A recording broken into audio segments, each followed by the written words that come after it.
Okay, to make this pie today, we're going to start out with Granny Smith apples. Green stuff, really good. It's got a lot better flavor for the pies than the red stuff does. We've got a third one in case we need it. These pies I make, it's only not all that big. We may not be able to use the third one because we're going to be throwing a Bartlett pear in there in the middle of it. Now everybody's got their own little recipe with the apple pies. You've got to figure out if you're going to use a cinnamon or if you're going to use a nutmeg. I'm using both.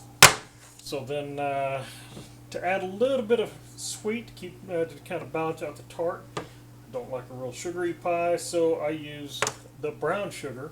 It tends to make things. It adds a little bit more flavor than you would get with just the plain white sugar.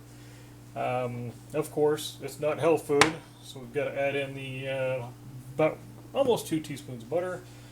We've got to add in the a little bit of flour just to take some of the juice away from the apples, and then the ingredient that really tops it off, a little bit of Bacardi. That's what most people miss. If that's what you need. I'm not a big drinker, but I'll sure cook with it. So, okay, enough about that mess. Let's get started on this thing. Okay, and we're back. Now, I'm not big on leaving skins on the apples. I will peel the fruit before I throw it in pies. Some folks like it with the skin on. I prefer to go with the skin off. Everything else is done here, so we'll just start in with the with peeling them by hand. There's 100 different ways of doing it, but this is what works for me. You really don't need to see me sit here and peel some fruit, so we're going to skip some of this, and I'll bring you back as soon as we're getting on with the next step of this thing.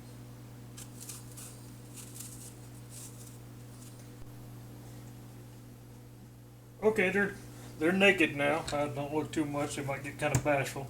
Pears don't like to be handled when they're peeled, so they will turn pretty quickly. So don't pay too much attention to that.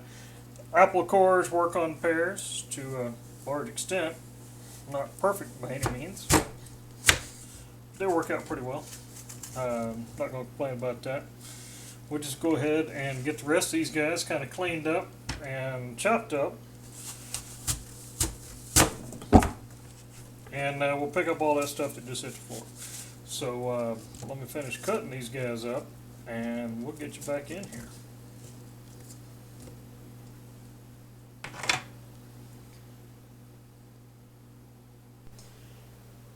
And we're back with a bowl of chopped up mutilated naked fruit.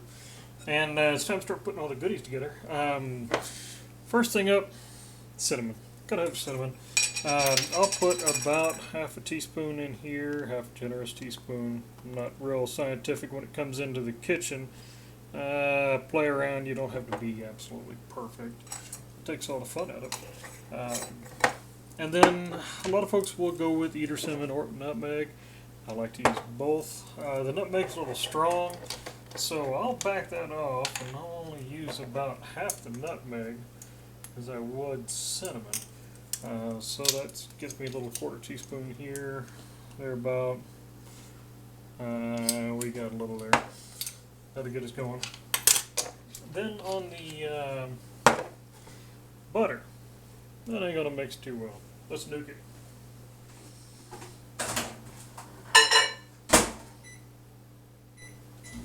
Okay, that's going to be nuking, cooking, whatever. The thing you really got to worry about with the fruit pies is all of the juice that comes out of them will make them really runny. That's why I'll put in a couple tablespoons of flour and we'll mix that all up in it. We'll get everything going here.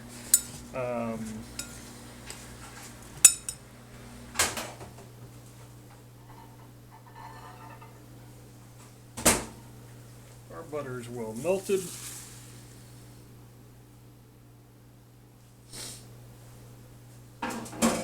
Okay, and we can continue stirring that about. You can see with the butter is just adding even more moisture to it.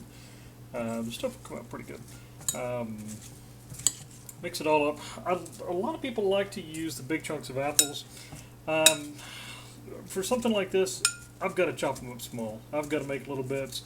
There's some larger pieces in there. There's also some smaller pieces. But with this being a 2-fruit pie, it's more fun to have the flavors mixing together in your mouth as well as in the pie. So if you make them smaller, you can stand a better chance of getting a piece of pear and apple in your mouth when you're eating on this stuff. So that's pretty good. The next item for bed really is the brown sugar, but this stuff is just an absolute mess to try to work with. It's sticky, it's clumpy, it needs to be sifted. That doesn't work. That's not uncommon with brown sugar. So we'll need to kind of mash all this in there. The sifter will help break up the chunks as it falls through. And let me play with this and I'll get back with you here in just a moment.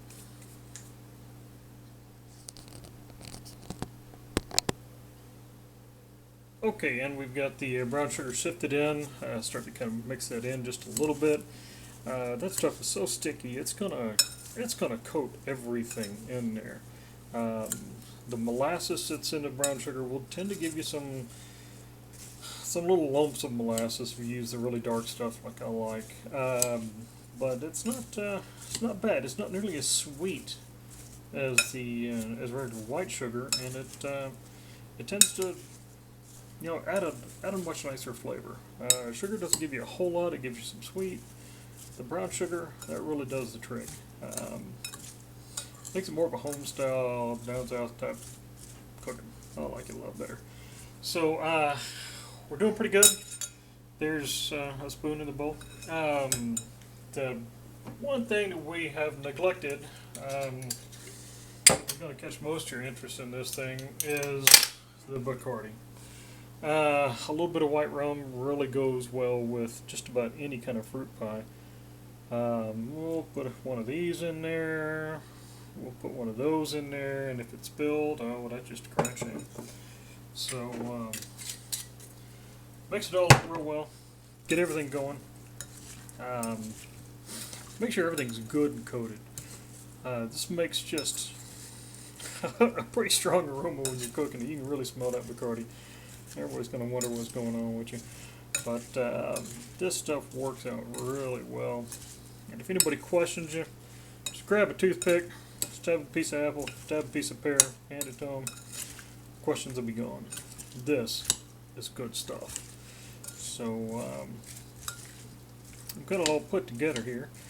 It's looking good. Even with the flour that I put in it, you could see how wet everything is. And it was a little wet before the Bacardi went in. That's fine. With the flavors that you're looking at, this moisture will kind of carry some of it through the pie as it's cooking. Everybody says, "Oh, well, the alcohol will cook out." If you cook the pie until it's dry as a bone and it's like a lump of charcoal, the alcohol will be gone. So will the pie. But this stuff will work. You're not going to get drunk off a pie. It's 2 tablespoons. Come on, guys. Not even a shot there. So, in fact, I don't even drink. I've just never really had an interest in it. I've never turned that bottle up to my mouth. I've never had a shot of it. Never mixed it with any drinks. But I cook with it. So, it has a nice flavor. Alright, let's get some pie crust over here. Boom! We have pie crust. And before you guys start in, holy cow, he's using store-bought! You're right. I'm not making it homemade. I've never bothered. When I first started making pies, I found these, the Marie calendars, and these things are good. I like them. They're cheap, so why bother messing with something else? This works. I'll use it. I like it.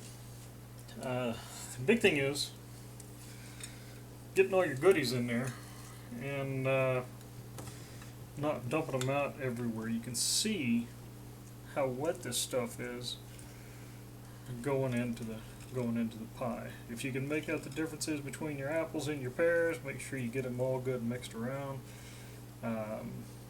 It's no fun when you get a piece of pear pie versus a piece of apple pie.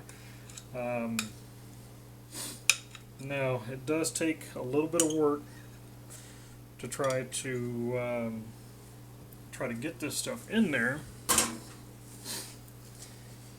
and fit into the pie by filling it as much as possible without having all these, voids. Air pie, air, no H, air pie is no fun. So just try to get it all down in there. I am going to do a top crust. Some people like to do an open top pie. If you do that, then use a little bit larger pieces of apple. Use a little more flour to thicken it up, and you can get away with an open faced pie. I like to have an upper crust, so we've got room for just a little bit more. Right in here, a little bit in there, a little bit of that good stuff dribbling in. So, here we go. Nice little easy top there. Make a mess. For the upper crust, stuff splits, pick it up, put it on there. There's 2 pie crusts per little container that you purchase like that. So I like to just drop it on there and then trim the crust around it to just kind of fit down inside. This is not going to be discarded. This is going to go into the secret part. We'll get to that in a moment.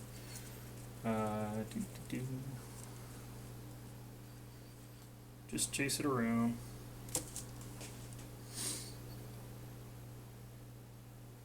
And poof. There you go. It's split. They always split. What you can do, give yourself a little bowl of water. And wet your fingers, wet your fork, and just kind of mash it all down in there, make it fit. It's still going to separate when you cook it.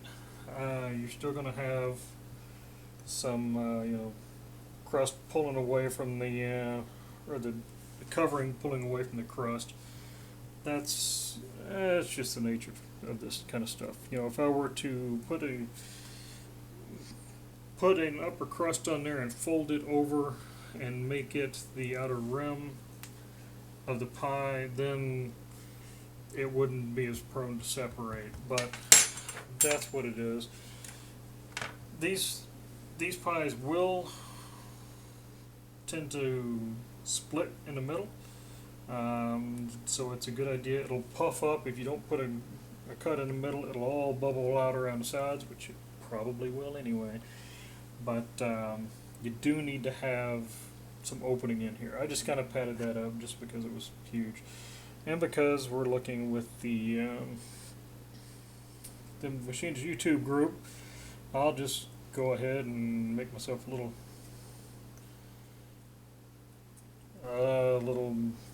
MYT in here. There we go. Now we got some ventilation in there. Looks like poo, but this is going to be freaking awesome. Now, I mentioned the secret part. We've got one pie ready to go. You got pie stuff. You got crust. What are you going to do? My answer is another little dish. We'll get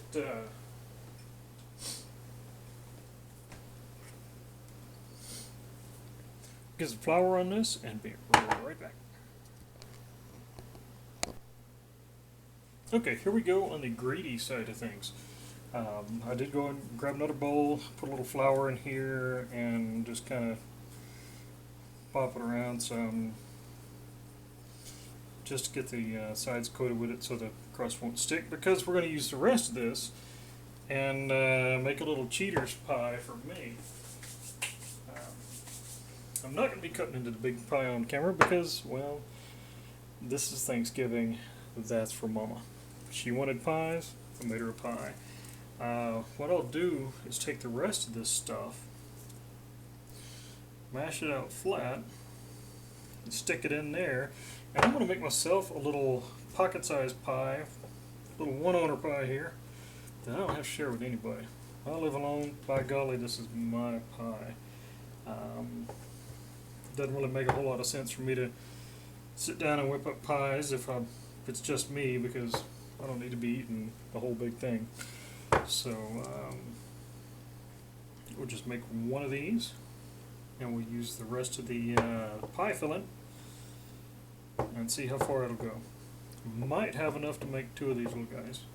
Probably do. So wet the fingers, a little bit of water. Kind of tap it all together.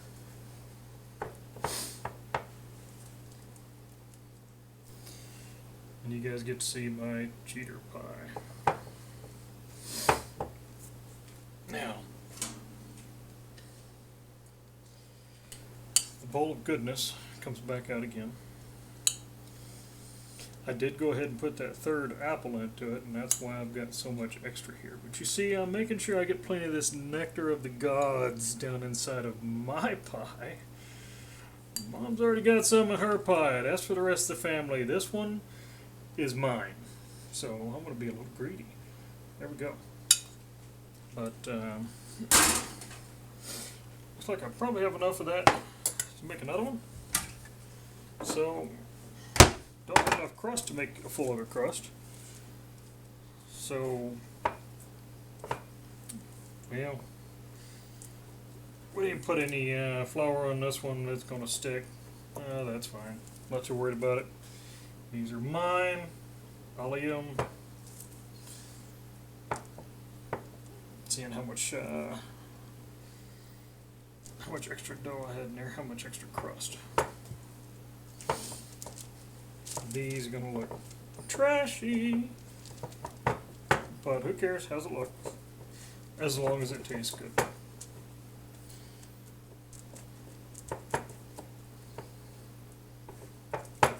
Like, doesn't even need any crust on the bottom. This will be just fine. And it's only a little bit left in here anyway.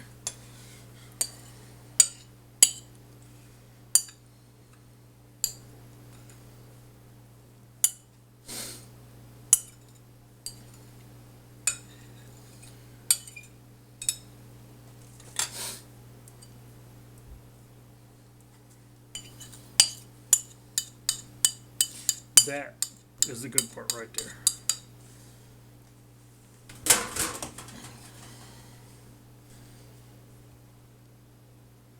So, obviously, open-faced pies. Nice little pies for just me to enjoy later on. All we've got to do now is throw them in the oven at 425 degrees for about 40 minutes. And Mama has her pie. I've got mine, and we can take them over there to Mom's house for Thanksgiving, and pick up the two pumpkin pies made a little bit earlier today. Those look kind of nasty when you're making them. I'm not going to film that. So anyway, here we go, and I'll show you guys what they look like when they're done.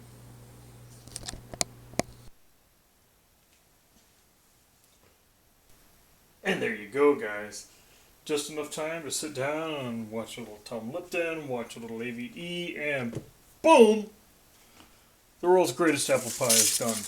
I told you it was going to be messy, it was going to be ugly, it was going to squish out around the sides. It's not going to look pretty when you're done eating it anyway, but this is just awesome. So, crust more or less held together in the center because it vented around the perimeter, but yeah, who cares? I'm not cutting into this one. This is the one that Mama wanted. I'm taking it to my parents' house for Thanksgiving. Because this is Thanksgiving Day, and we're going to sit down. We're going to eat some turkey. We're going to eat some ham. We're going to eat some apple pie. And we're going to watch the Cowboys whoop up all over the Washington foreskins. So that one we're not cutting into. Now, I did make a little one for me.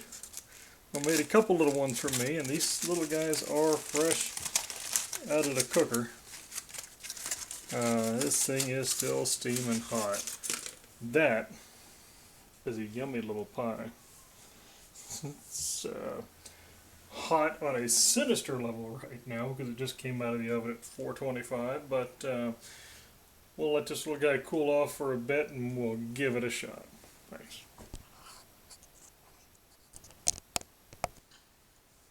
It's not much of a cooking video unless you prove that you're actually willing to eat what you cook. But this one, you don't have to worry about it. This is just absolutely awesome stuff.